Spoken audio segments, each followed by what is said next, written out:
Pertanyaan, Ustadz, beredar kisah tentang Abu Bakar As-Siddiq yang mengumpat berkata kotor, tapi Rasulullah mendiamkan, sehingga mereka yang sekarang menghalalkan seorang pendakwah yang berdakwah dengan caci maki dan umpatan. Apakah benar kisah tersebut? Wallahu a'lam bishawab. La adri, saya belum pernah mendengarnya. Yang jelas Nabi SAW bersabda, Innallaha la yubghidul fahishal badhi.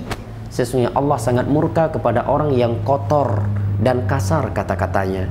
Nabi juga SAW bersabda, Laisal mu'min la'anan wala ta'anan. Seorang muslim itu bukan orang yang suka melaknat dan bukan orang yang suka mencela. Nabi SAW juga bersabda, Sibamul muslim fusuqun wa qitaluhu kufrun. Mencaci maki seorang muslim adalah kefasikan dan memeranginya adalah kekufuran.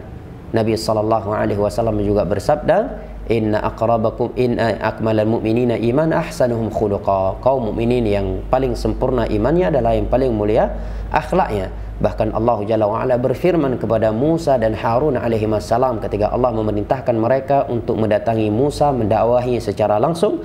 Allah berfirman kepada mereka berdua, faqula lahu qawlan layyinan la'allahu yatadhakkaru aw yakhsha.